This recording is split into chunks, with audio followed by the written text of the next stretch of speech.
Units हो, 5G services का roll out हो, नेशनल हेल्थ के लिए डिजिटल इकोसिस्टम हो, इनका लाभ हमारे युवा, हमारे मध्यम वर्ग, गरीब, दलित, पिछड़े, ये सभी वर्गों को मिलेगा। इस बजट का एक महत्वपूर्ण पहलू है गरीब का कल्याण। हर गरीब के पास पक्का घर हो, नल से जल आता हो, उसके पास शौचालय हो, गैस की सुविधा हो, इन सभी पर विशेष ध्यान दिया गया है। इसके साथ ही आधुनिक इंटरनेट कनेक्टिविटी पर भी उतना ही जोर है। जो भारत के पहाड़ी क्षेत्र हैं, हिमालय का पूरा पट्टा, जहां जीवन आसान बने, वहां से पलायन ना हो, इसे ध्यान में रखते हुए भी नई घोषणा की गई है। हिमाचल, उत्तराखंड, जम्मू कश्मीर, नॉर्थ ईस्ट ऐसे क्षेत्रों के लिए पहली बार देश में पर्वतमाला योजना शुरू की जा रही है। ये योजना पहाड़ों पर ट्रांसपोर्टेशन और कनेक्टिविटी की आधुनिक व्यवस्था का निर्माण करेगी और इससे हमारे देश के जो सीमावर्ती गांव है, बॉर्डर के गांव है, जिसका वाइब्रेंट होना जरूरी है, जो देश की सिक्योरिटी के लिए भी आवश्यकता है, उसको भी बहुत बड़ी ताकत मिलेगी। भारत के कोटि कोटि जनों की आस्था मां गंगा की सफाई के साथ साथ किसानों के कल्याण के लिए एक महत्वपूर्ण कदम उठाया गया है।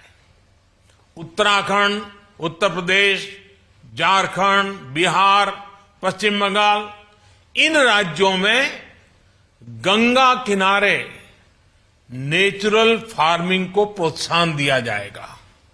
इससे मां गंगा की सफाई का जो अभियान है, उसमें मां गंगा को केमिकल मुक्त करने में भी बहुत बड़ी मदद मिलेगी।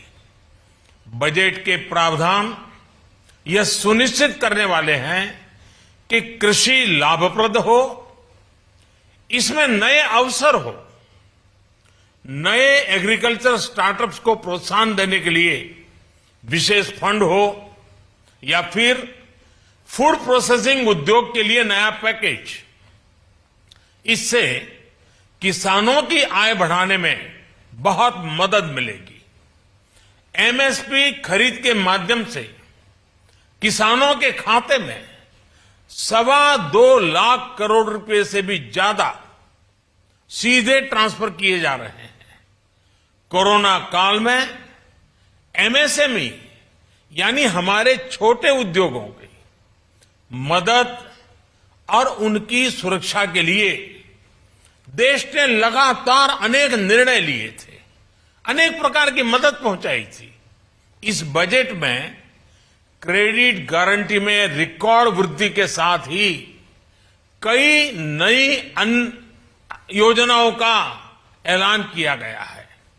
डिफेंस के कैपिटल बजट का 68% डोमेस्टिक इंडस्ट्री को रिजर्व करने का भी बड़ा लाभ भारत के एमएसएमई सेक्टर को मिलेगा। ये आत्मनिर्भरता की तरफ बहुत बड़ा मजबूत कदम है। 7.5 लाख करोड़ रुपए के पब्लिक इन्वेस्टमेंट से अर्थव्यवस्था को नई गति के साथ ही छोटे और अन्य उद्योगों के लिए नए अवसर भी बनेंगे।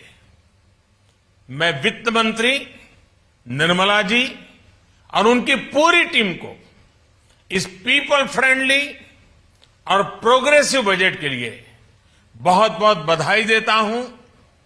कल भारतीय जनता पार्टी ने मुझे सुबह 11 बजे बजट और आत्मनिर्भर भारत विषय पर बात करने के लिए निमंत्रित किया है। कल 11 बजे मैं बजट के इस विषय पर विस्तार से बात करूंगा। आज इतना काफी है। बहुत बहुत धन्यवाद।